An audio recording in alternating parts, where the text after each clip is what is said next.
manfaat untuk kita dan juga untuk anak didik kita dan juga untuk teman.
Semangat.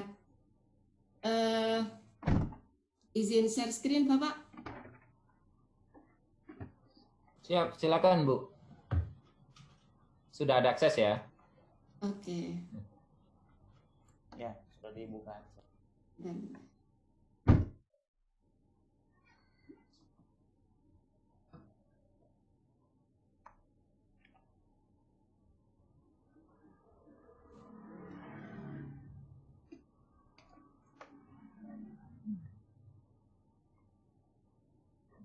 sudah muncul Bapak nggih? Belum Bu. Oh, belum. Belum. Share dulu. Belum. Dibuka terus dibuka dulu power ininya, slide-nya ya. Nggih, ini sudah. Oh, sudah. Banyak bersuara deh. Itu belum dah. Belum muncul. Di saya belum. Oh, gitu. Screen dulu di layar. Oke, siap. Nggih.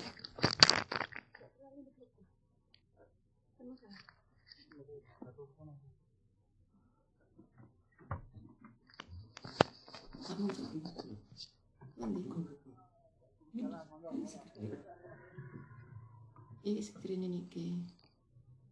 Bentar Bapak. Nah, sudah? Oh, belum? Oke. Terlihat Ibu sudah terlihat. Sudah. Oh, sudah. Oke. Oke.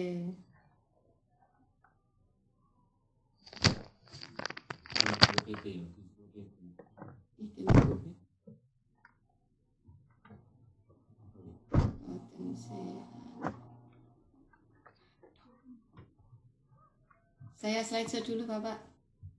Nah, sudah nggih muncul?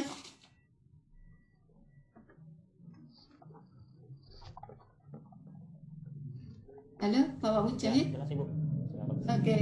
Nggih. Sudah jelas Ibu. Oke. Ini materi kita pada sesi ketiga ini Bapak Ibu tentang implementasi pendekatan pedagogi genre pada pelajaran bahasa Arab jenjang madrasah sanawiyah. Perkenalkan Bapak Ibu, ini saya, ada alamat email saya dan juga kontak person saya. Jika nanti Bapak Ibu ingin sharing, silakan menghubungi, insya Allah siap Bapak Ibu. Langsung saja. Nah, Bapak Ibu, mari kita amati gambar berikut ini. Ada gambar anak Indonesia dan perempuan di Saudi Arabia. Itu ada logo WhatsApp nih Bapak Ibu. Nah, kejadian yang ada di gambar itu mungkin belum pernah kita alami saat kita masih menjadi siswa MTS. Tetapi anak didik kita sekarang kemungkinan sudah mengalami hal tersebut. Bisa jadi karena orang tuanya atau saudaranya bekerja di negara Arab. Atau bisa jadi mereka punya sahabat pena, kalau dulu, sekarang berarti sahabat sosmed yang ada di sana. Sehingga anak-anak berkomunikasi dengan mereka. Untuk itu anak-anak sekarang kita sebagai guru dituntut untuk bisa menjadikan anak-anak itu bisa berbahasa Arab secara kontekstual daripada hanya memahami pengetahuan bahasa Arabnya saja. Kita lanjutkan. Karena itu dalam KMA 183 tahun 2019 disebutkan bahwa tujuan pengembangan kurikulum mata pelajaran bahasa Arab yaitu mempersiapkan peserta didik memiliki kemampuan menggunakan bahasa Arab sebagai alat komunikasi. Sehingga muncullah pendekatan baru dalam pembelajaran bahasa Arab yaitu pedagogi genre yang akan kita bahas selama 1,5 jam atau mungkin 2 jam ya Bapak.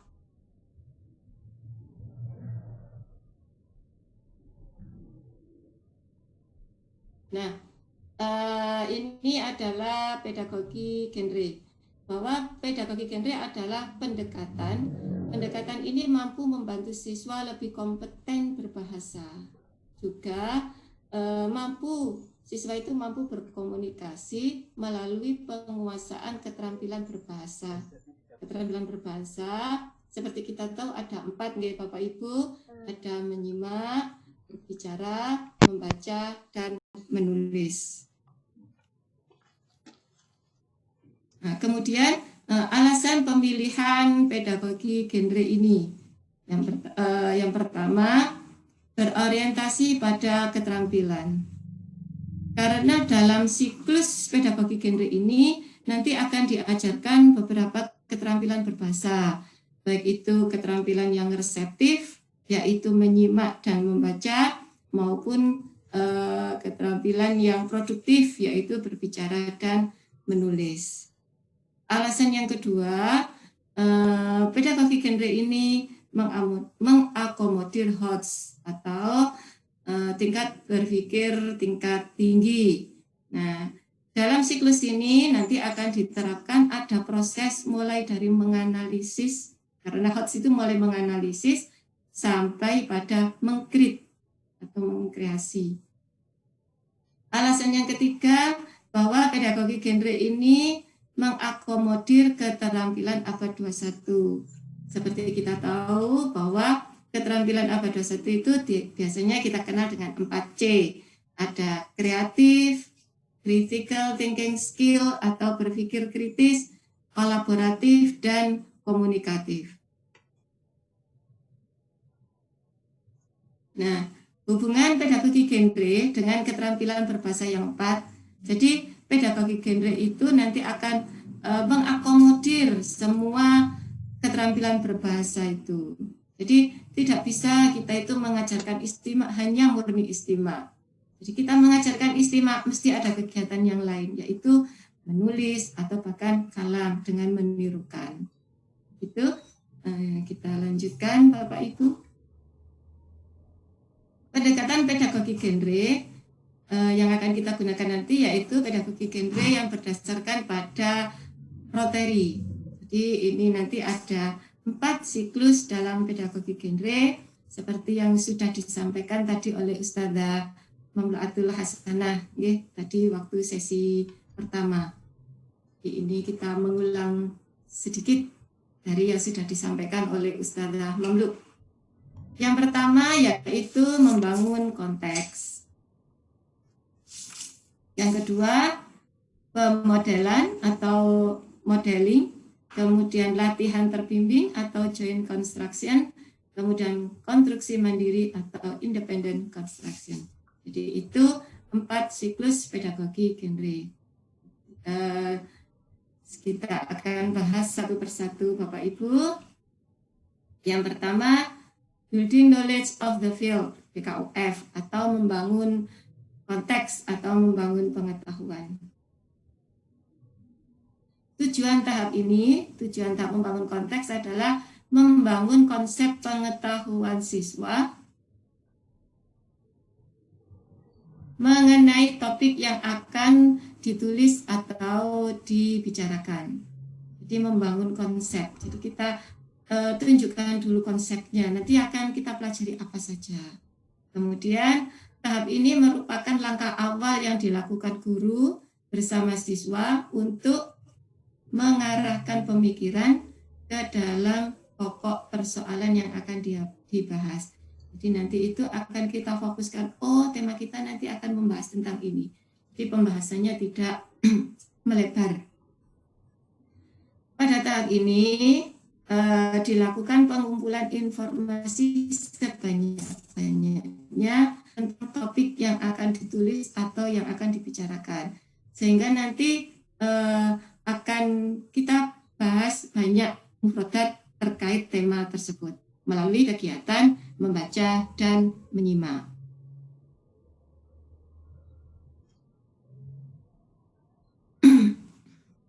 Kegiatan dalam BKUF atau membangun konteks. Yang pertama yaitu menyajikan konteks. Nah, menyajikan konteks ini Bapak Ibu bisa lakukan melalui gambar. Jadi kita bisa menyajikan itu gambar, kemudian kita ceritakan gambar itu bilughatil Arabiyah, siswa menyimak. Terus kemudian siswa menirukan juga bisa. Bisa juga kita menyajikan bahan audio, yaitu untuk kegiatan menyimak, bisa juga yang visual untuk dibaca anak-anak. Kemudian yang ketiga bisa berupa media realia. Berikutnya menentukan tujuan sosial. Nah, tujuan sosial ini dilakukan melalui pemahaman isi teks. Jadi pemahaman isi tujuan sosial dengan melalui pemahaman isi teks dengan kegiatan diskusi. Nah, pemahaman isi teks yaitu dengan mencari tujuan teksnya, fungsi teksnya, peran orang-orang yang terlibat, dan jenis struktur.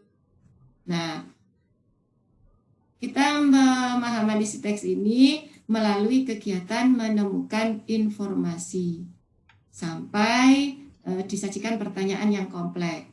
Nah, pertanyaannya dapat berbentuk pilihan ganda, melengkapi kalimat terumpang, atau uraian, tergantung tingkat pemahaman pembelajarannya. Kemudian untuk pertemuan, kegiatan membangun konteks ini dapat dilakukan lebih dari satu kali pertemuan. Kenapa? Karena tahap yang pertama, membangun konteks ini harus dilakukan secara intensif. Karena dengan kegiatan yang intensif akan membuat siswa benar-benar memahami topik yang akan ditulis atau yang akan dibicarakan. Sehingga akan memudahkan siswa saat menulis atau saat berbicara terkait jenis teks yang sama. Jenis teks nanti yang akan dibahas. Nah, waktu yang lama dalam kegiatan dalam tahap ini, dalam tahap membangun konteks ini dapat dikompensasi dengan mengurangi alokasi waktu pada tahap-tahap selanjutnya. Kita lanjutkan, Bapak Ibu. Sekarang peran guru dalam tahap membangun konteks, yaitu yang pertama sebagai narasumber. Jadi guru itu sebagai narasumber tentang topik yang akan diangkat dalam pembelajaran. Jadi guru bisa menyiapkan teksnya, bisa teks inti, yaitu teks yang diambil dari buku teks, bisa juga teks dari buku teks itu diadaptasi, dimodifikasi, atau bahkan bisa teks otentik. Yang kedua, peran guru adalah sebagai pemandu dalam diskusi. Jadi, guru mendorong siswa untuk berpikir dan membaca teks secara kritis. Yang ketiga, peran guru yaitu sebagai fasilitator. Jadi, ketika ini dilaksanakan, ini terjadi ketika siswa membaca teks yang diberikan. Kita lanjutkan ke tahap yang kedua, yaitu modeling atau pemodelan teks. Dalam tahap kedua ini, kegiatan diarahkan pada pembahasan aspek kebahasaan pada teks yang diberikan sebagai model. Pada tahap ini dikembangkan kemampuan berpikir kritis siswa melalui kegiatan membahas serta menjawab pertanyaan-pertanyaan yang jawabannya tidak tertera dalam teks tersebut. Misalnya disajikan teks Ismi Ahmad, Ana Thalib bil madrasah dan seterusnya. Nah, di situ bisa kita tanyakan siapa yang cerita, meskipun di situ tidak ada. Dari kata secara eksplisit bisa kita tarik kesimpulan bahwa yang cerita adalah Ahmad, karena di situ diawali dengan Ismi Ahmad. Kemudian kegiatan tahap modeling ini fokus pada keterampilan membaca, struktur, dan ciri linguistik teks. Kemudian pertanyaan-pertanyaan yang disajikan bisa berupa siapa penulisnya dan dalam konteks apa teks itu dipakai. Kemudian yang kedua, apakah setiap teks atau setiap pernyataan yang ada dalam teks relevan dengan kehidupan siswa? Apakah setiap pernyataan yang ada dalam teks akan diterima oleh semua pembaca? Jadi misalnya ada teks tentang rumah. Nah, rumah itu kan mencerita, ada bagian dari rumah, salah satunya adalah kamar tidur. Nah, di situ misalnya ini kamar tidur. Kamar tidur ini miliknya Ahmad dan Fatimah. Padahal Ahmad dan Fatimah itu saudara, tapi beda jenis kelamin. Nah, itu bisa jadi itu bagaimana kita menganalisis teksnya. Enggak boleh Bu, karena saudara, beda laki-laki perempuan. Nah, itu bisa kita gali informasi anak-anak di situ. Dan yang ketiga, apakah yang dikatakan dalam teks relevan dengan pengalaman siswa atau relevan dengan teks yang pernah dibaca siswa sebelumnya terkait topik yang sama. Jadi teks itu kita tanyakan, pernah mengalami ini, siapa yang punya cerita yang sama dengan teks ini. Jadi menggali anak-anak. Nah, kegiatan dalam pemodelan teks atau modeling, yang pertama pasti menyajikan teks model. Nah, di sini nanti akan dibahas struktur organisasinya dan ciri linguistiknya. Kemudian ada proses menganalisis dan diskusi. Proses menganalisis dan diskusi ini dilakukan untuk mengungkapkan makna. Kemudian ada proses investigasi terkait pola-pola struktural dan fitur-fitur bahasa. Kemudian ada proses pembahasan. Pembahasan itu nanti pembahasan terkait tata bahasa atau gramatikalnya dan struktur teksnya. Tahap yang ketiga yaitu joint construction. Mengkonstruk bersama-sama.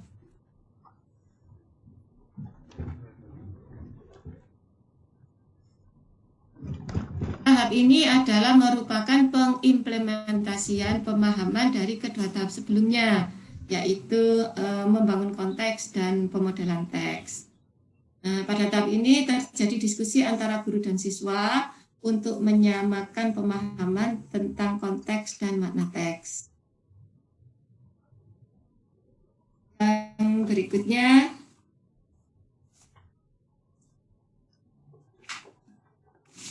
siswa melewati tahap brainstorming. Jadi brainstorming itu menggali ide. Jadi peserta didik nanti akan berkontribusi menyampaikan idenya. Setelah ada proses tahap brainstorming, dilanjutkan dengan drafting. Drafting yaitu mengatur ide dan informasi dalam kalimat dan paragraf. Jadi membuat draftnya dulu. Kemudian setelah itu dilanjutkan dengan revising, yaitu merevisi atau mengoreksi. Jadi peserta didik dapat mengubah beberapa bagian dari tulisannya, boleh menambahkan data baru, bahkan boleh mengurangi datanya. Oh, ini tidak perlu, tidak usah disajikan, boleh. Setelah itu ada tahap editing. Nah, editing ini yaitu memperbaiki kesalahan tanda baca, kesalahan pola kalimat, dan tata bahasa. Nanti prosesnya editing. Kemudian ada proofreading, jadi uji keterbacaan. Jadi siswa akan membaca ulang tulisannya untuk memeriksa apakah terdapat kesalahan dalam teks tersebut. Kesalahan terkait tanda baca, kemudian ejaan,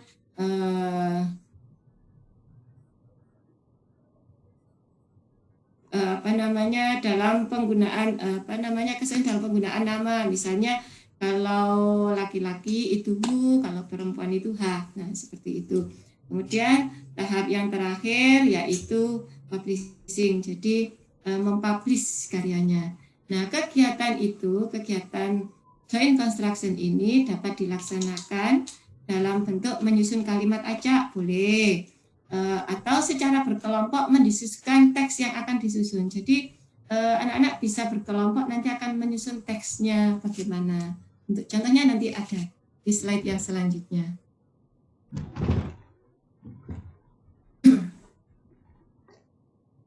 Berikutnya peran guru dalam tahap joint construction. Yang pertama, guru sebagai fasilitator atau pembimbing dalam bentuk memberi bantuan kepada siswa saat mereka membutuhkannya. Jadi guru selalu siap membantu bila siswa membutuhkan.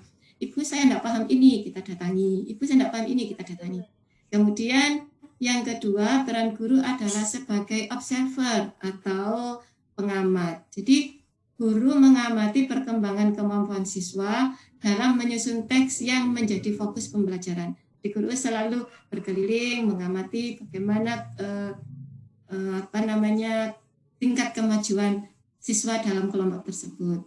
Kemudian peran guru yaitu memberi feedback atau umpan balik terhadap teks yang disusun oleh siswa supaya teks tersebut menjadi lebih baik. Jadi nanti ada proses feedback sehingga teks yang disajikan benar-benar siap untuk dipublish. Tahap yang keempat atau yang terakhir yaitu independent construction, yaitu mengkonstruk mandiri.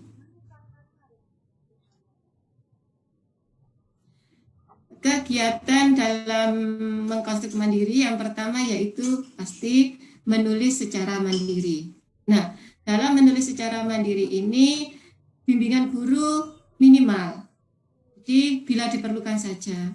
Jadi siswa sudah bisa mengeksplor kemampuannya sendiri-sendiri. Jadi bimbingan guru hanya minimal saja.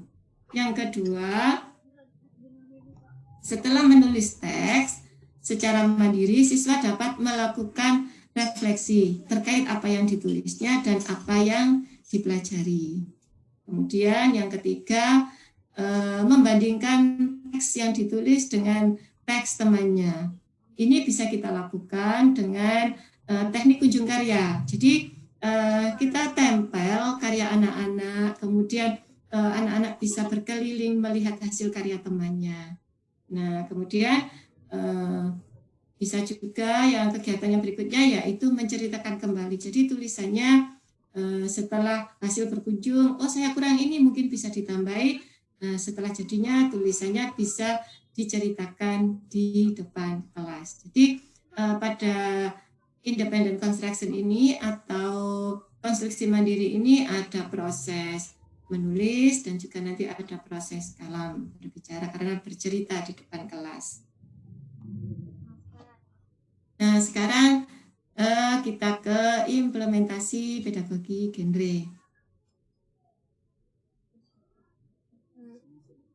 Yang pertama yaitu BKOF atau membangun konteks. Kegiatan yang pertama yaitu menyimak atau membaca teks. Jadi kita sajikan teks, tadi teks inti atau teks otentik, boleh adaptasi, boleh modifikasi. Nah, teks itu kita ambil dari buku teks. Kebetulan ini saya mengambil contoh dari buku teks kelas 7 tentang bait atau rumah. Nah, teks yang disajikan ini harus nanti itu mencakup banyak mufradat, sehingga nanti mufradat yang kita tampilkan pada teks awal ini nanti itu diusahakan nanti akan muncul lagi pada tahap berikutnya, sehingga pada akhirnya siswa akan mengetahui dan memahami mufradat itu, jadi tidak untuk dihafal tapi untuk diterapkan. Kegiatan yang kedua dalam membangun konteks yaitu menggali informasi isi teks dalam buku. Jadi setelah kita menyajikan teksnya, kita menggali informasinya dengan menjawab pertanyaan. Nah, pertanyaannya kebetulan ini kita pilih yang pilihan ganda. Ini juga ada di buku teks, Bapak Ibu. Kegiatan yang ketiga yaitu mengidentifikasi mufradat terkait tema. Nah, di teks model tadi yang kita sajikan tadi, di teks yang untuk dibaca atau yang untuk disimak, itu ada mufradat. Nah, mufradatnya itu kita tulis di situ, anak-anak bisa mencari mufradatnya dengan bisa buka kamus. Jadi banyak kegiatan yang dilakukan, teknik yang dilakukan dalam identifikasi mufradat. Termasuk yang kotak yang bawah itu misalnya fi ghurfatil aql. Di ruang keluarga itu ada benda apa saja, itu termasuk mengidentifikasi mufradat. Setelah siswa pasti mengetahui apa arti mufradatnya. Nah, sekarang implementasi tahap yang kedua yaitu modeling atau pemodelan teks. Dalam tahap ini, kegiatan yang pertama yaitu guru menyajikan teks yang menjadi fokus pelajaran. Nah, jadi kita sajikan teks lagi karena tahapannya adalah modeling atau pemodelan teks, pasti kita akan menyajikan teks. Nah, ini ada di buku paket juga untuk kelas 7. Temanya juga sama, yaitu bait atau rumah. Kegiatan yang kedua, setelah kita menyajikan teks, siswa menjawab pertanyaan terkait teks. Kalau tadi itu pilihan ganda, sekarang itu kalau pilihan ganda bisa jadi masih ada gambling, coba-coba jawab aja. Nah, kalau ini kita menjawab pertanyaan. Terus kemudian kegiatan yang ketiga yaitu menerapkan jenis teks, fungsi sosial, dan struktur teksnya. Karena pedagogi genre ini terkait dengan teks, maka otomatis kita akan menerangkan jenis teks. Nah, kalau rumah atau bait itu teksnya adalah teks deskripsi. Nah, jadi di sini kita sajikan teks deskripsi atau an-nas al-wasfi itu terdiri dari al-wasf al-am atau deskripsi umum dan al-wasf al-khas. Jadi itu nanti kita sajikan. Nah, di deskripsi umum itu nanti berisi tentang at-ta'rif atau definisi, at-tashkhis identifikasi, atau at-tasnif klasifikasi. Setelah kita membuat deskripsi umum, kita mengembangkannya ke deskripsi khusus atau al-wasf al-khas. Nah, jadi nanti kita akan menunjukkan ke anak-anak, ini loh teks deskripsi, bahwa teks deskripsi adalah teks yang memberikan informasi tentang sesuatu atau seseorang. Kemudian jenis teks ini fungsinya apa? Untuk menggambarkan benda atau orang dengan sifat yang melekat. Struktur teksnya apa? Nah, kita sajikan. Insya Allah tadi di sesi pertama Bapak Ibu sudah mendapatkan materi tentang jenis teks dari Ustadzah Mamlu. Nah, setelah kita menyajikan struktur teksnya, teoritikal struktur teks, kemudian kita lanjutkan dengan mengidentifikasi struktur teks. Jadi ada bacaan yang tadi ditampilkan sebagai teks model di tahap 2, itu kita identifikasi, kita pecah. Oh, ini loh yang al-wasf-amnya. Jadi kemudian ini loh yang al-wasf al-khosnya. Jadi yang deskripsi umum itu, jadi di sini kan nama saya Risat, saya punya paman dan seterusnya. Paman saya punya rumah yang besar dan bagus. Nah, itu deskripsi khususnya. Deskripsi umumnya bahwa nanti kita akan menceritakan rumahnya As-Sayyid Taufik. Nah, kemudian kita kembangkan ke deskripsi khusus. Apa sih yang membedakan rumah As-Sayyid Taufik dengan rumah saya misalnya? Nah, rumah As-Sayyid Taufik di jalan ini, kemudian rumah itu ada lantai atas, lantai bawah, dan seterusnya. Jadi ini yang disebut dengan deskripsi umum dan deskripsi khusus. Jadi yang ringan-ringan saja. Kemudian kegiatan selanjutnya yaitu dekonstruksi atau pembahasan gramatikal. Nah, dari teks yang kita sajikan tadi, itu kan karena bait itu hubungannya dengan kalau teks gramatikalnya yaitu khabar muqaddam dan mubtada muakhar. Nah, kita tidak perlu menerangkan khabar muqaddam itu begini, mubtada muakhar begini, sekilas saja. Jadi kita ambil satu kalimat yang ada di teks itu, nah kita tunjukkan ke anak-anak. Ini loh kan beda dari biasanya. Ini diawali dengan faro'a dulu. Biasanya kan mubtada'nya di depan, sekarang ada keterangan tempatnya dulu, dzarofnya dulu. Nah, kita ajak anak-anak membahas itu, tapi tidak yang sampai terlalu detail Bapak Ibu, yang sekedar anak-anak tahu.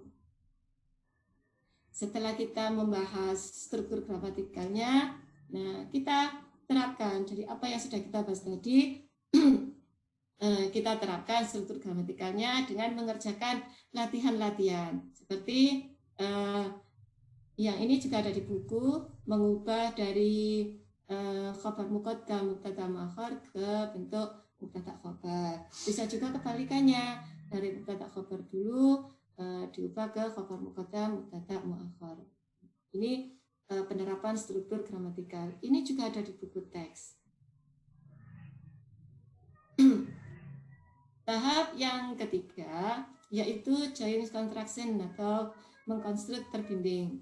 Nah, tahap ini yaitu mengimplementasikan pemahaman dengan terbimbing. Jadi kita bisa menyajikan pertanyaan tapi tidak terkait bacaan, pertanyaan terkait dengan kondisi siswa. Biasanya kan jawablah pertanyaan sesuai dengan keadaan kalian. Nah, seperti itu.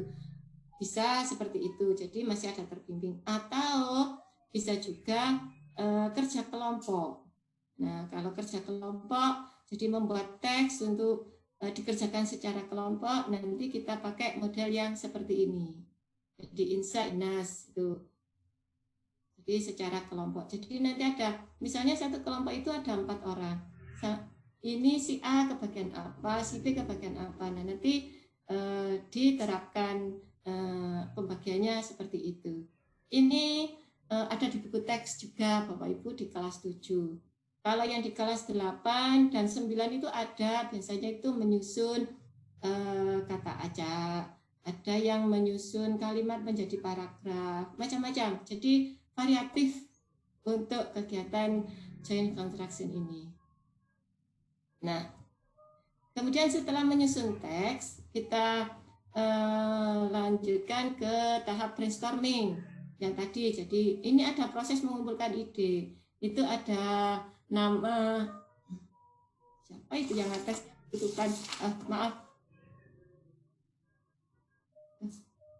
Nah,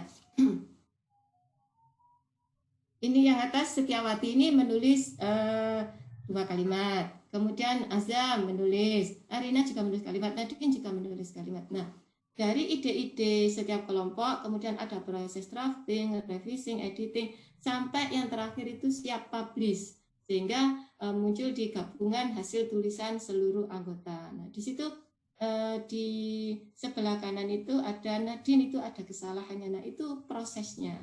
Jadi proses ini bisa dikerjakan secara kelompok, karena kita tahu dalam satu kelas itu heterogen ya Bapak Ibu, kemampuan siswanya ada yang mahir, ada yang sedang, ada yang kurang. Nah, yang mahir bisa membantu temannya, sehingga di sini ada proses tutor sebaya. Ini insya Allah lebih mengena di anak-anak. Jadi apa yang dipelajari itu lebih bisa diterima, lebih diingat. Nah, itu.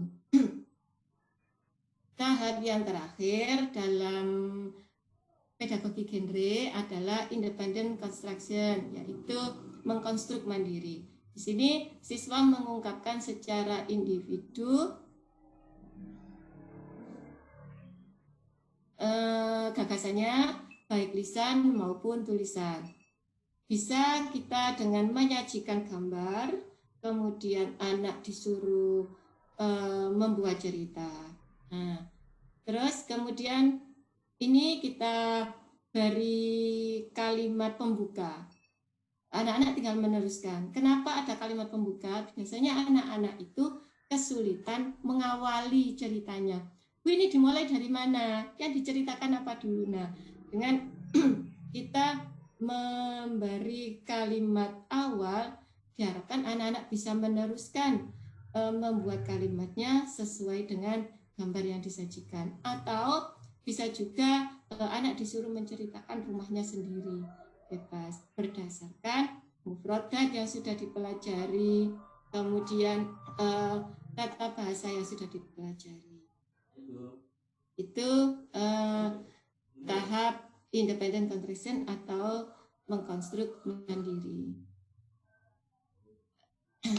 Jadi kegiatan pedagogi genre ini ada 4 tahap dan semuanya ada di buku teks Bapak Ibu. Jadi Bapak Ibu tinggal memodifikasi dan mengadaptasi apa yang ada di buku teks itu, kita sajikan, kita sajikan sesuai dengan urutan pada siklus pedagogi genre ini. Itu Bapak penjelasan sedikit tentang siklus pedagogi genre. Selanjutnya kami kembalikan kepada moderator. Syukran jazilan ala Ustazah Zuliatin Nafisah Al-Atiqad. Terima kasih Bu Zul. Saya lupa lagi bahasa Arabnya malah. Baik, terima kasih Bu Zul yang sudah menyampaikan slide tentang materi operasionalisasi pembelajaran keterampilan berbahasa, implementasinya dalam pendekatan pedagogi genre berbasis e-learning. Bapak dan Ibu sekalian, tentu harapan dari KMA 183 ini adalah ingin memudahkan peserta didik mencapai tujuan pembelajaran, ya. Itu harapannya. Nah, pada kenyataannya tentu ada banyak variabel yang mempengaruhi ketercapaian tujuan itu. Artinya ada masalah dalam tataran praksisnya gitu. Nah, pada sesi ini saya kira masih banyak waktu Bu Zul ya untuk kita tukar pengalaman. Kira-kira kalau tidak ingin tanya jawab lah ya. Iya, sharing. Pengalaman kira-kira sharing begitu ya. Iya. Nah, silakan Bapak dan Ibu sharing dengan Bu Zuliatin Nafisah terhadap persoalan-persoalan yang ada di masing-masing madrasah. Untuk sesi pertama silakan ada 3 atau 4 penanya ya.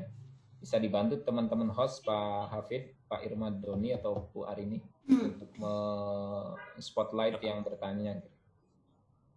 Silakan Bapak Ibu yang ingin bertanya bisa raise hand. Nanti kami bantu untuk tampilkan layarnya.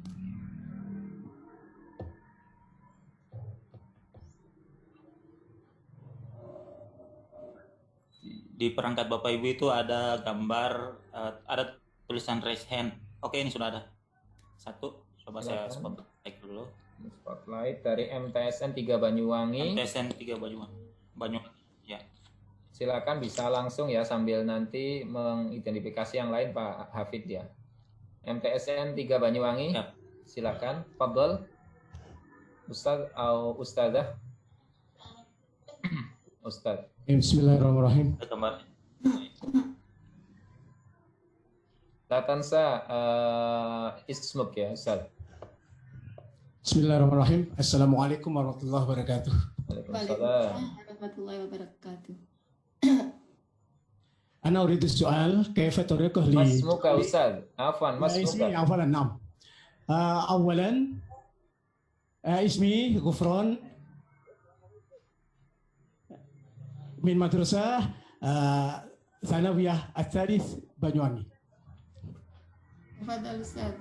نعم أنا أريد السؤال كيف طريقه لجعل التلاميذ فاهما لكل السؤال لكل سؤال لأنهم نقصان المفردات ولهذا كنت صعبة بإلقاء المفردات هذه لأنهم لا يريدون أن يحفظوا المفردات هكذا. هذا سؤالا مني. شكرا كثيرا على Assalamualaikum. Waalaikumsalam Ustaz Ghufran. Syukran jazilan ala soalikum. Selanjutnya min MTS Al Khairiyah Tambang Ayam Anyar. Fadal Ustazah. Mas Muki. Irfa' sautik. Ya, Assalamualaikum warahmatullahi wabarakatuh. Waalaikumsalam warahmatullahi wabarakatuh. Fadal. Ya, syukran li Roisil Jazah ala i'ta'il al-waqt minni. Assalamualaikum Ustazah Zuliatin. Salam kenal. Saya dari nama saya Umayyah dari MTS Al Khairiyah Tambang Ayam dan posisinya berada di Provinsi Banten. Ya. Oh, Banten. Iya. Tadi kebetulan saya agak telat juga ini masuk ke sesi ketiga ya. Dan sesi pertama juga saya tadi tidak mengikuti karena memang saya baru dapat info jam 9:30 tadi. Dan kebetulan di saya ada tatap muka belajarnya gitu. Jadi saya sempat masuk kelas dulu tadi. Langsung saja dari kemarin saya lihat di KMA 183 ini tentang pembelajaran bahasa Arab ini kan memang membahasnya lebih ke pedagogik genre ya Ustazah ya. Gitu. Saya ya mungkin saya agak telat mungkin informasinya bisa lebih didetailkan lagi apa bedanya gitu loh. Dengan yang kemarin abad 21 saya dapat pembekalan PPG ya. Di PPG itu abad 21 sama yang pedagogik genre ini. Karena saya belum menemukan perbedaan yang mendetailnya karena di abad 21 pun ketika saya menjalankan proses pembelajaran gitu ya terhadap anak ini melakukan seperti ini gitu. Tidak jauh apa yang dipaparkan oleh Ustazah tentang BKOFS-nya, modelingnya, joint contraction dan independent contraction-nya itu dari K13 kemudian abad 21 itu kayaknya sudah saya lakukan seperti itu. Tapi yang mendetailnya itu loh ya, yang mendetail perbedaannya itu di mana? Itu yang pertama ya. Boleh satu lagi pertanyaannya? Boleh. Ya. Yang kedua, As-Su'al Tsani, di sini tadi saja lebih memaparkan untuk melakukan 4 teknik ini ya di pedagog genre ini itu lebih ke kiroahnya gitu ya. Sedangkan kita kan mengajarkan 4 maharoh kan saja ya, istima, kalam, kiroah dan kitabah. Itu apakah bisa diberikan contohnya, mungkin tidak detail juga ya sekilas, ketika penerapan 4 teknik ini di kalam seperti apa, di istima seperti apa, dan kitabah seperti apa gitu. Karena kalau saya perhatikan di sini saja lebih ke kiroah gitu menerangkannya, penerapannya terhadap pengajaran maharoh kiroah. Itu saja mungkin. Syukran. Assalamualaikum warahmatullahi wabarakatuh. Waalaikumsalam warahmatullahi wabarakatuh. Yang lain Pak Hafid, ada Pak Hafid di chat barangkali Pak Hafid di chat Ya, saya coba cari dulu. Di chat belum ada ya. Belum ada. belum ada. Oke, fadhal Ustazah Zulia. Ini mungkin yang di spotlight saja. Oh, masih ada Bu Ustazah. Oke, Min MTSN 2 Cirebon, Satu lagi Kabupaten mungkin. Cirebon. Ya. Min Jawi Syarqiyah, Jawa Barat, Cirebon Jawa Barat. Tes 2. Fadhal, Ustaz or Ustazah or Ustaz atau Ustazah.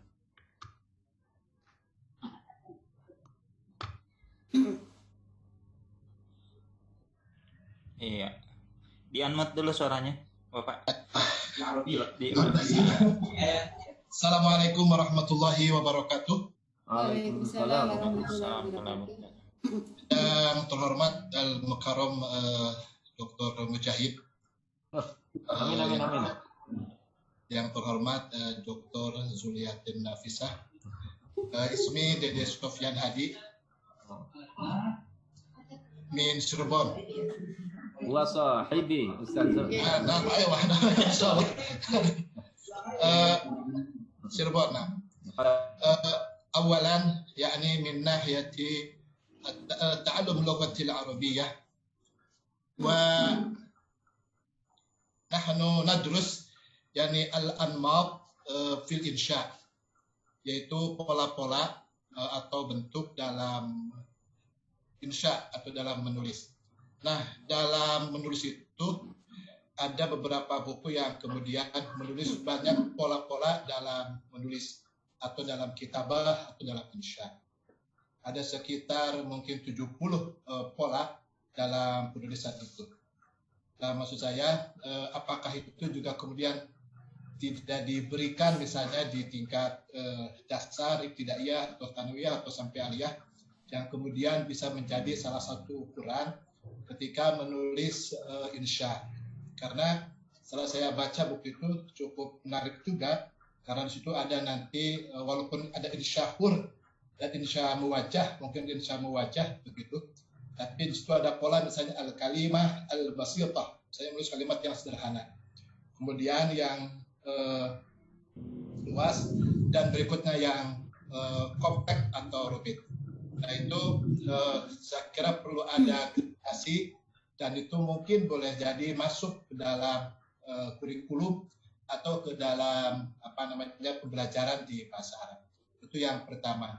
Yang kedua, berkaitan dengan teknologi abad 21, kira-kira untuk tingkatan di sanawiyah itu yang mendekati untuk penggunaan di teknologi itu seperti apa begitu. Karena mungkin di beberapa tempat ketika misalnya HP itu kemudian tidak boleh misalnya, sementara di tempatnya itu diperbolehkan. Saya kira itu juga menjadi salah satu problem yang mesti diatasi. Jadi bagaimana untuk pendekatan penggunaan IT baik di tingkat sanawiyah. Terima kasih. Assalamualaikum warahmatullahi wabarakatuh. Waalaikumsalam warahmatullahi wabarakatuh. Fadal Ustazah Zuliatin Nafisah. We have. Kita punya tiga penanya ya. Tukar-tukar ini bahasa Inggris bahasa Arab ini saya ini juga latah juga. Baik, makasih. Silakan Fadal Ustazah Zul. Oke, siap. Oke, pertanyaan yang pertama dari Ustadz Gufron dari MTSN 3 Banyuwangi. Pertanyaannya, bagaimana memahamkan soal-soal, siswa itu memahami soal-soal padahal penguatan-penguatannya kurang. Nah, makanya kelancaran dan kesuksesan dalam membahas tema tersebut itu terletak pada kegiatan yang pertama, pada tahap yang pertama, yaitu membangun konteks. Karena dalam membangun konteks itu kita sajikan itu mufradat-mufradatnya. Jadi mufradat nanti yang sekiranya nanti akan muncul pada tema tersebut itu kita sajikan dalam bentuk dalam sebuah teks. Jadi teksnya itu nanti sudah mengandung mufradat yang akan dipelajari oleh siswa pada topik tersebut. Nah, otomatis kalau pada membangun konteks itu kita sudah mengenalkan mufradatnya, nanti tahap berikutnya di pemodelan teks mufradat yang muncul juga sama. Jadi waktu menjawab pertanyaan pun insya Allah anak-anak juga bisa paham karena mufradatnya diulang-ulang. dengan mufradatnya itu diulang-ulang terus, muncul di kegiatan ini, muncul di kegiatan ini, itu mufradatnya itu akan lebih bisa mengena di anak-anak, lebih mudah diingat daripada nanti sekedar dihafal. Itu biasanya kedatangan mufradat lagi, yang baru, yang lama lupa. Tapi kalau kita ulang-ulang terus selama membahas topik itu, insya Allah mufradatnya akan diingat oleh anak-anak. Begitu Bapak Ghufran, bagaimana? Syukran kathir ala waktikum wa alhamdulillah insyaallah fahimtu ana. Insyaallah. Oke, syukran Ustaz. Afwan. Ya, syukran Ustaz Ghufran. Qad fahim ya. Selanjutnya Ustazah Umayyah ya dari Banten. Oke, langsung ya lupa. Untuk penanya yang kedua dari Ustazah Umayyah dari MTS Tambang Ayam Banten. Pertanyaan yang pertama, selama ini Ustazah sudah menerapkan beberapa metode pendekatan yang sudah berjalan selama ini, dan itu sama dengan pedagogi genre langkah-langkahnya. Ya, memang Ustazah, pendekatan pedagogi genre ini untuk pembelajaran bahasa Arab kita tidak lepas dari pendekatan saintifik, karena K13 itu mesti ada pendekatan saintifik juga, nggih.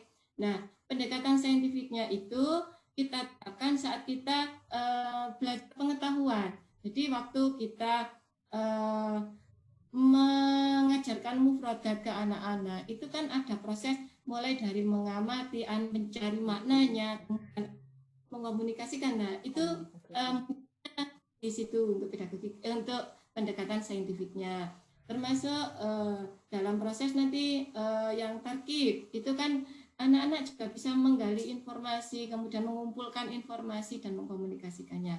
Nah, untuk pedagogi genre ini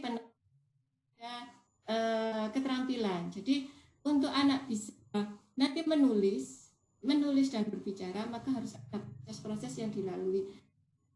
Itu tidak lepas dari pendekatan saintifik yang 5M itu. Jadi memang tidak lepas sekali dengan pendekatan yang sudah ada sebelumnya. Jadi ini lebih disempurnakan lagi karena keinginan pada kurikulum ini KMA 183 tahun 2019 ini mengharapkan peserta didik ini lebih kompeten untuk berbahasa Arab. Jadi bagaimana prakteknya untuk menulis, menghasilkan suatu karya, dan untuk berbicara. Untuk yang pertanyaan pertama. Untuk yang pertanyaan kedua, maharoh atau keterampilan berbahasa yang ada 4 itu Ustazah, kelihatannya hanya muncul di membaca saja. Betul? Tidak Ustazah. Jadi 4 maharoh itu muncul tapi tidak berdiri sendiri-sendiri. Misalnya di membangun konteks itu ada kegiatan bisa menyimak. Jadi kita teksnya yang mau kita pelajarkan ke anak-anak itu kita perdengarkan ke anak-anak supaya tidak lewat begitu saja. Kadang-kadang kalau disuruh mendengar saja kan anak-anak itu ngantuk, tidak fokus. Supaya anak-anak lebih semangat, bisa itu kita drillkan kalimatnya. Jadi kita melafalkan satu jumlah, kemudian anak-anak suruh menirukan. Jadi dengan berulang-ulang itu satu anak juga nanti akan lancar berbahasa. Bagi anak yang kurang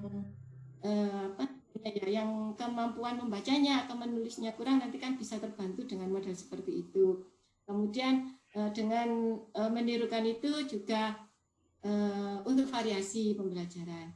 Kemudian nanti sudah proses membaca atau terus menyimak dan juga berbicara. Kemudian dalam joint construction atau konstruksi terbimbing, di situ nanti ada 4C-nya. Nah, 4C-nya yang tadi yang pembelajaran abad 21 itu muncul di situ. Jadi dengan berkelompok otomatis siswa kolaborasi. Oke, ada proses kolaborasi di situ. Kemudian ada kolaborasi, komunikasi juga bisa. Jadi muncul di situ 4J-nya. Di mengkonstruktor bimbing itu jelas anak-anak akan memunculkan berpikir kreatifnya. Dengan dia menulis, mengeluarkan idenya, berarti dia mengungkapkan ada di situ tahap berpikir kritisnya. Kemudian komunikatifnya, dia menuangkan idenya dengan tulisan. Kemudian dia sajikan tulisannya di depan kelas. Nah, jadi 4 mahara itu bisa tercapai, bisa terakomodir dalam pedagogi genre. Karena kita tidak mungkin misalnya mengajarkan menyimak, hanya menyimak saja. Jelas di situ kalau ada menyimak, mesti ada dari apa yang disimak, anak disuruh menulis yang disimak itu tadi kan. 4 mahara itu tidak bisa berdiri sendiri-sendiri. Begitu ada penjelasannya. Ya, berarti berarti untuk di pedagogik genre ini dia lebih ingin membuatkan siswa itu atau peserta didik itu lebih kreatif gitu ya. Jadi lebih terlihat keterampilannya gitu, dengan tidak menyampingkan yang saintifik tadi, berarti seperti itu. Betul. Ya, ini kan jadi kita lebih ke, ya semua juga pasti semua guru bahasa Arab juga menginginkan pembiasaan anak tuh bisa berbicara dalam berbahasa Arab kesehariannya kan, seperti itu gitu. Iya. Oh iya. Asih, syukran. Terima kasih Ustazah Umayyah. Yang berikutnya min Ustaz Sofyan ya. Huwa sahibi min Madrasah Sanawi Al-Hukumiyah min Syiwaringin Cirebon ya. Fadhol Ustaz Sul. Oke. Dari Ustaz Dede ya, saya tadi nulisnya Ustaz Dede. Dari Cirebon. Oke, Ustaz. Ya, Dede, Ustaz Dede. Nah, ini terkait pola-pola dalam insya. Ada banyak pola-pola dalam pembelajaran insya. Oke. Nah, memang untuk kegiatan insya atau memang banyak pola-polanya. Dan itu bisa kita terapkan, Ustadz.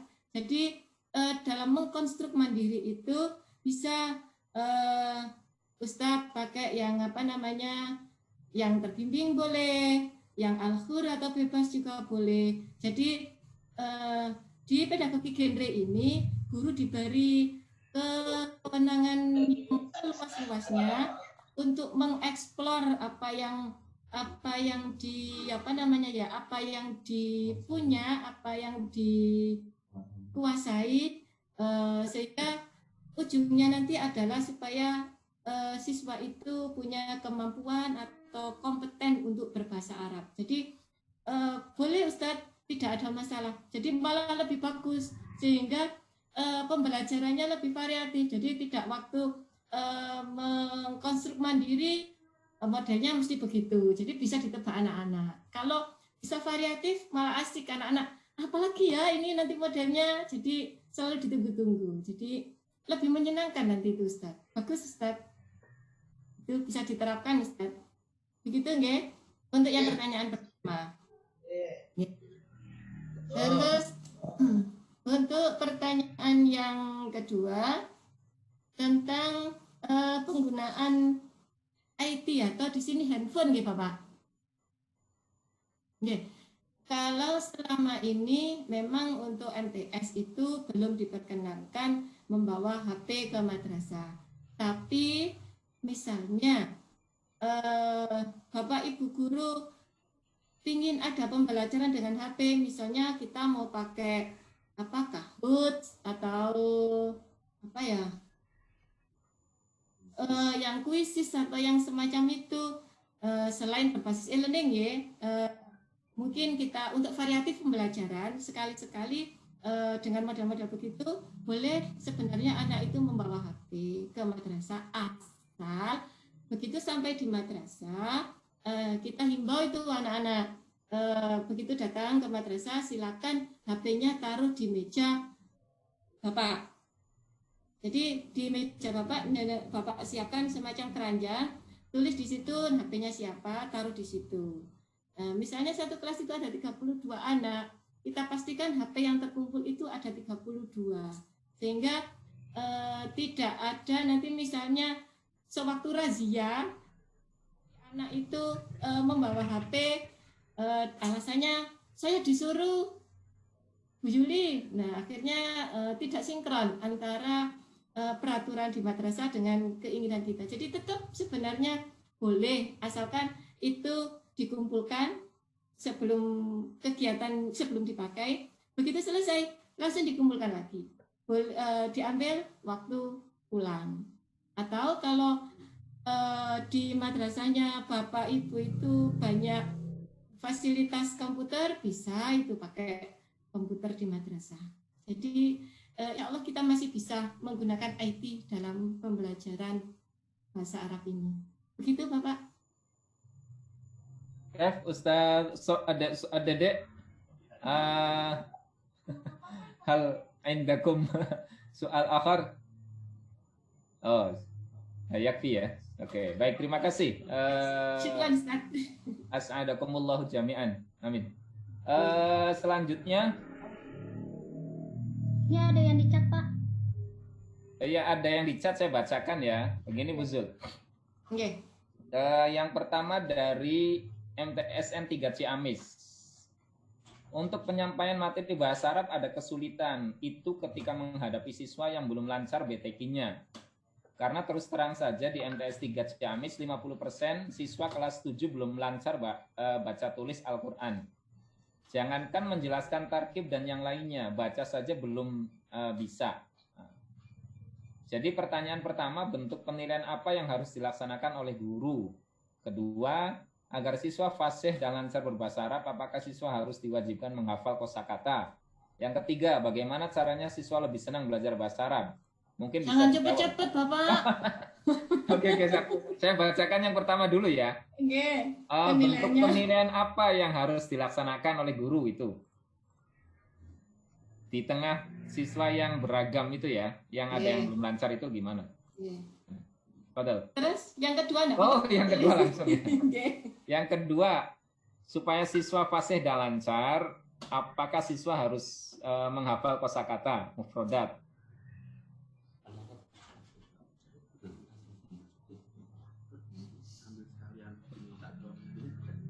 Terus yang ketiga, Ustaz? Yang ketiga, bagaimana caranya siswa lebih senang belajar bahasa Arab, ya?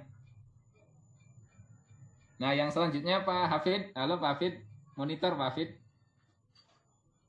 Pak Hafid agak putus-putus. Pak, oh Pak, Bu Arini mohon di handle dulu ya. Saya ada dipanggil Pak Dir ya. Oh iya. Ya Pak.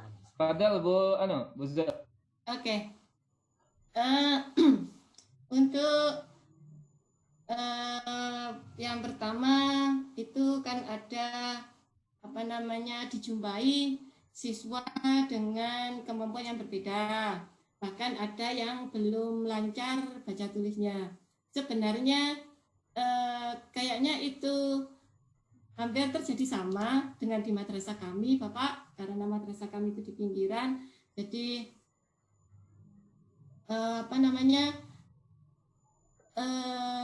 masalah itu sama kita jumpai. Nah, bagi siswa yang belum lancar membacanya, makanya itu dia membangun kita drillkan. Dengan drill itu jangan yang panjang-panjang dulu. Untuk kelas 7 yang pendek-pendek saja. Jadi misalnya hanya 2 kata di kalimat-kalimat yang sederhana, yang penting di situ sudah menjadi kalimat sempurna. Jadi kita drillkan itu. Kemudian bisa juga bagi siswa yang kurang lancar baca tulisnya, itu nanti ada tutor sebaya. Jadi temannya yang sudah lancar bisa membantu temannya yang belum lancar. Bisa juga kita sebagai guru meluangkan waktu untuk mendampingi anak tersebut untuk membaca. Karena saya yakin di madrasah mesti ada ekstra BTQ. Nah, cuma kadang-kadang namanya anak sudah ekstra tapi sudah disiapkan ekstranya tapi nggak mau ikut. Banyak sekali alasannya. Nah, kita yang berinisiatif untuk mendatangi anaknya mungkin waktu jam istirahat atau saat ada jam yang longgar misalnya setelah olahraga atau guru jamnya sudah selesai, anak sudah tinggal menunggu waktu istirahat. Nah, kita temui anaknya, tapi kita buat semacam deal-dealan dulu dengan anak tersebut. Jadi ayo saya target sampai bulan ini Iqra ini selesai. Itu saya sudah mencoba itu Bapak, dan alhamdulillah ada peningkatan. Jadi dari yang tidak bisa, alhamdulillah sudah mulai meningkat kemampuan baca tulisnya. Tuh. Terus untuk terkait dengan pertanyaan pertama, bentuk penilaiannya apa terkait dengan kemampuan siswa yang heterogen tersebut?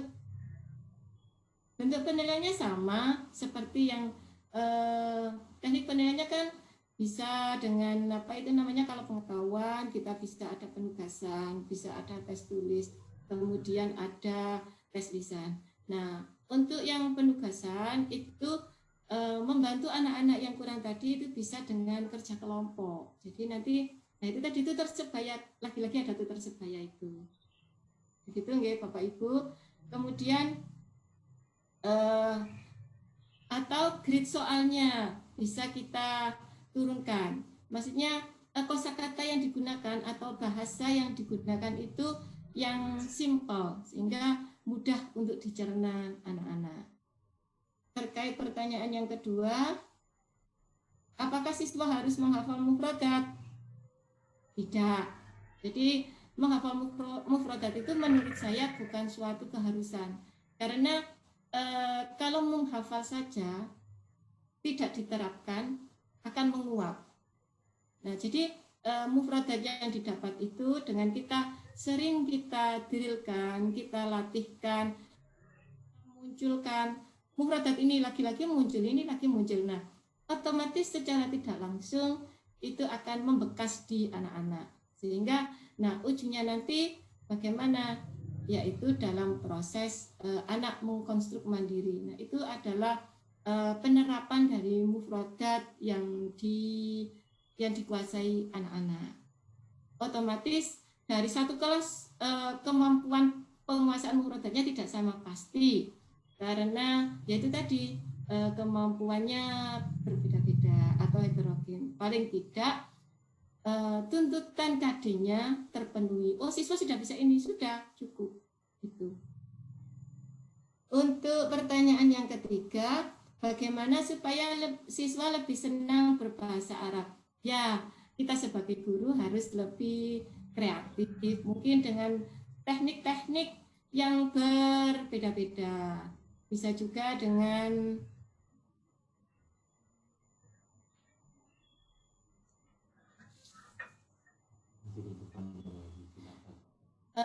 bisa juga nanti dengan waktu kita selingi dengan menyanyi, kemudian teknik-teknik waktu kita mempelajari apa itu yang berubah-ubah, atau materi teks yang kita sajikan itu dekat dengan kehidupan anak-anak. Jadi itulah cerita anak-anak kita wujudkan dalam bentuk teks yang kita pelajari. Jadi insya Allah itu nanti lebih menarik anak-anak. Loh yo, ini seperti cerita saya ya. Nah, seperti itu. Begitu Bapak Ibu. Ini ada pertanyaan dari YouTube Bu, karena kebetulan ini di live ya. Jadi ada 3 pertanyaan, mungkin dijawab agak singkat karena waktunya juga. Yang pertama dari Pak Asep Irwan. Mau bertanya bagaimana caranya mengucapkan kata yang paling baik. Apakah harus diwakofkan atau dibaca secara aslinya? Atau kedua-duanya digunakan? Dan bagaimana model mengajarnya? Itu yang pertama, Ibu. Kemudian yang kedua, tulis dulu. Yang kedua dari Mas Ummah, Ustazah Zuliatin, gimana caranya membuat cerita bahasa Arab bagi siswa yang minim perbendaharaan kosakatanya? Karena siswa seringkali menghabiskan waktu yang lama dalam membuat cerita karena minim kosakata. Begitu.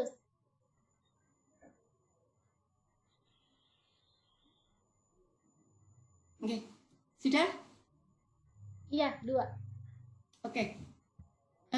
Untuk yang pertanyaan pertama, bagaimana untuk mengucapkan mufradat? Diwakafkan apa dibunyikan akhirnya? Dua-duanya bagus. Cuma untuk pembelajaran, jadi untuk melatih anak-anak supaya berani berbicara, karena kemampuan siswa kita itu heterogen. Jadi supaya anak-anak tidak takut, ini nanti belakangnya apa bi apa bu ya. Nah, khawatir salah, boleh kita membolehkan anak-anak untuk belakangnya diwakafkan saja. Nah, tapi siswa yang sudah kemampuannya bagus, yang kemampuannya tinggi, misalnya saya itu saja Pak, Bu, belakangnya saya bunyikan, boleh, sambil untuk pembelajaran ke teman-temannya yang lain juga. Oh Pak, dengan ini, dengan lebih sering mendengar ungkapan-ungkapan bahasa Arab, insya Allah lama-lama anak-anak itu akan terlatih dan terbiasa. Itu untuk yang pengucapan mufradat. Untuk yang pertanyaan kedua, bagaimana membuat cerita? Kemampuan penguasaan mufradatnya saja minim, gitu nggih. Nah, makanya di tahap yang pertama membangun konteks itu kita gali mufradat sebanyak-banyaknya. Misalnya anak itu lupakan, anak bisa melihatlah kitab. Oh, saya mau menuliskan ini. Oh, ini bahasa Arabnya ini.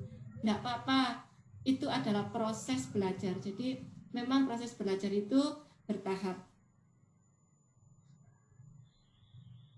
Dari yang sangat sederhana.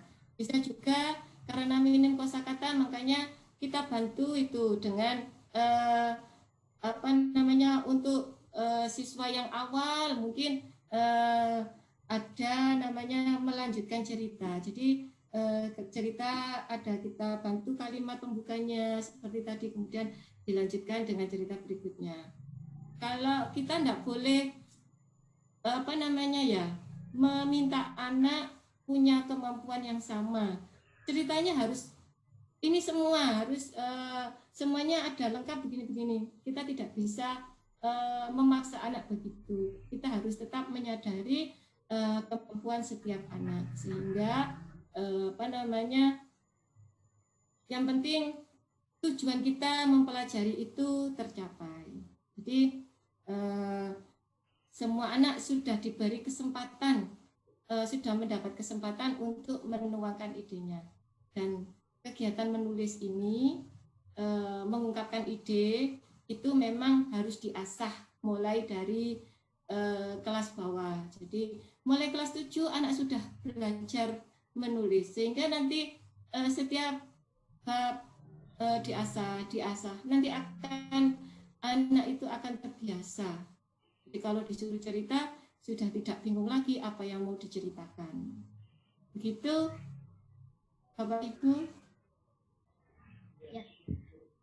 Bagaimana Mbak? Ternyata subhanallah ya, masih ada waktu. Sudah, yang sih bisa enggak pertanyaan? Kebetulan satu lagi mungkin satu lagi. Ya. Ini saya spotlight. Yang kode 0334 MTSN 10 Kabupaten Tasikmalaya. Silakan. Dilanjut dulu Ibu. Kasami. Ya, udah. Ya, tutup ya. Mana nak? Ya, assalamualaikum warahmatullahi wabarakatuh. Waalaikumsalam warahmatullahi wabarakatuh. Ya, nama saya Ani Wahyuni dari Kabupaten Tasikmalaya. Yang kami pertanyakan adalah, kalau misalnya tadi perbedaan antara kurikulum 2013 dan sekarang pedagogi genre itu terletak pada keterampilan berbahasanya. Itu. Nah, keterampilan berbahasa ini ditekankan kepada siswa, apakah lebih pada proses pembelajaran atau pada evaluasi akhir? Itu yang pertama. Yang kedua, bagaimana kaitannya keterampilan berbahasa pada masa COVID-19 ini? Sedangkan kita tidak langsung bisa tatap muka dengan semua siswa. Karena di kami itu menggunakan 2 metode, baik luring maupun daring ya. Jadi bagi yang daring bagaimana, bagi yang luring bagaimana ya, untuk mengukur keterampilan berbahasa anak. Kemudian, apakah kalau misalnya kami menggunakan 2 metode itu, di RPP kami itu dituliskan 2 pendekatan ataupun 2 cara ya, sehingga bisa mencakup proses pembelajaran bagi kedua tipe tersebut. Ya, syukran. Itu saja yang kami pertanyakan.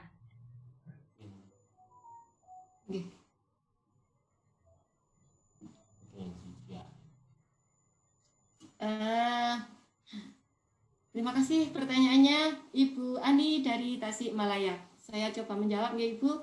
Langsung ya. Ini untuk pedagogi genre ini penekanannya evaluasi pada prosesnya atau pada akhir, penilaian akhir, gitu nggih, evaluasi akhir. Penilaian proses itu karena K13 itu kan diutamakan di Bapak Ibu. Jadi bagaimana siswa dalam melakukan pembelajaran itu selama pembelajaran. Jadi ada proses yang harus dilalui siswa, itu tetap harus kita nilai Bapak Ibu. Jadi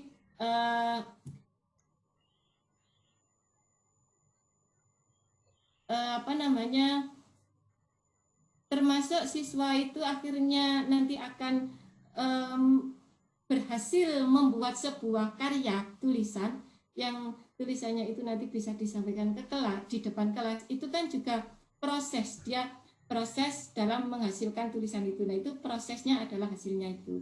Nah, kalau di akhir itu biasanya kan berupa PH ya Ibu, penilaian harian tiap KD. Itu juga penting untuk mengukur pengetahuan siswa. Jadi tetap sama-sama penting. Jadi tidak bisa yang satu lebih penting. Ya, jadi pemahaman siswa, pengetahuan siswa harus diukur. Diukurnya itu lewat dengan kita melakukan penilaian harian itu, al-imtihan al-yaumi itu nggih.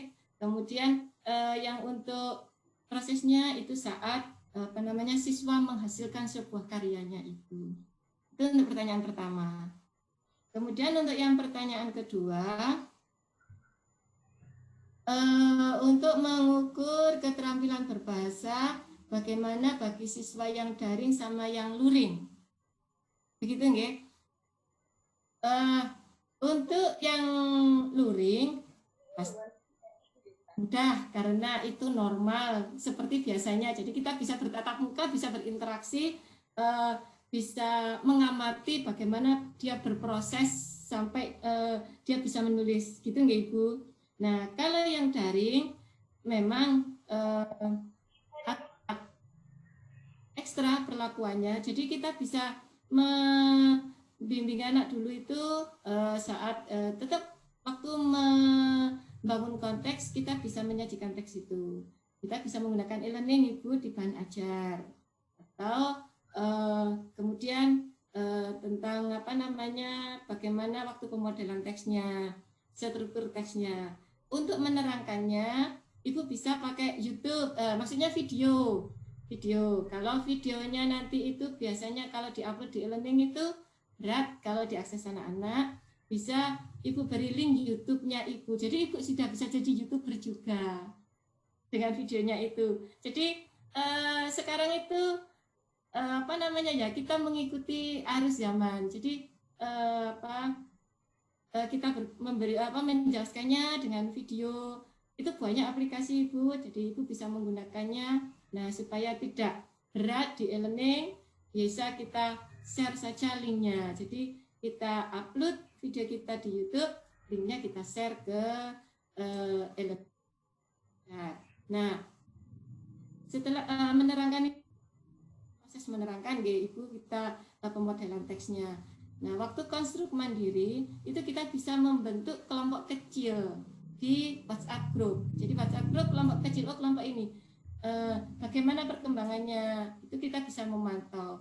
Bisa dengan di WhatsApp group itu, WA itu ada, kita bisa video call dengan misalnya kelompok kecilnya 4 atau 5 anak. Kita bisa melakukan video call Ibu. Jadi satu anak-anak yang muncul dari sana dengan sendiri bisa dilakukan dari rumah. Kemudian yang untuk yang mengkonstruk mandiri, yang mengerjakan secara individu, nah hasilnya anak-anak nanti bisa diminta mengirim hasil tulisannya, penilaian KI 4 atau keterampilan. Dan untuk RPP-nya, saya kira cukup satu saja Ibu. Jadi RPP-nya kita pakai RPP yang normal. Kalau yang luring itu, yang daring itu kan kondisional, nggih. Jadi tapi kalau Ibu tidak keberatan membuat RPP, nggih, hebat Ibu. Itu bagus kalau mau buat 2. Tapi intinya kalau saya kira satu saja sudah cukup itu Ibu. Bagaimana Bu Ani, Ustazah Ani? Ya kalau pendekatannya itu bisa sama mungkin untuk yang daring sama yang luring. Oke, bisa. Jadi itu sama-sama kita pakai pedagogi genre. Hanya tekniknya saja yang berbeda. Satu kita bisa menggunakan macam-macam teknik karena tatap muka. Yang satu ya memang modelnya ya hanya dengan kita mengandalkan IT saja. Itu. Ya, syukron, Ustazah. Oke, afwan Ustazah. Ya, karena waktu ya, kalau saya perhatikan ini bahwa pertanyaan-pertanyaan yang di bagian chat itu kebanyakan terkait dengan tentang bagaimana mendesain pembelajaran, kemudian juga tentang evaluasi. Nanti insya Allah Bapak Ibu akan mendapatkan materinya ini pada besok hari ya Bapak Ibu ya. Jadi ada materi tentang implementasi pembelajaran, kompetensi komunikatif, literasi, dan karakter, kemudian juga ada desain evaluasi. Jadi pertanyaan-pertanyaan yang sekarang belum sempat dijawab, itu insya Allah bisa ditanyakan pada besok harinya. Baik, sudah mungkin bisa closing stage ya, sebagai penutup ya. Tidak terasa ya, sudah mau habis waktunya. Oke, terima kasih Ustadz-Ustadzah mapel bahasa Arab di wilayah Jawa dan Bali atas semangatnya mengikuti Bintek ini. Semoga apa yang kita ikhtiarkan hari ini itu membawa manfaat untuk kita bisa menjadi mewujudkan madrasah yang hebat bermartabat.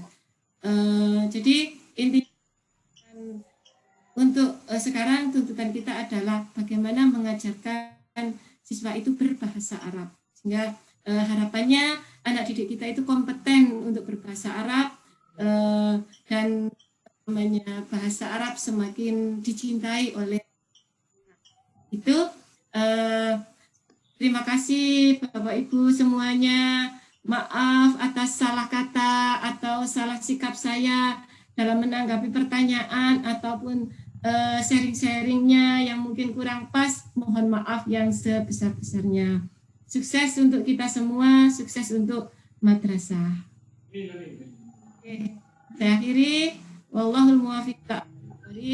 Assalamualaikum warahmatullahi wabarakatuh. Waalaikumsalam. Jazakillah khair, Ustazah. Bapak Ibu,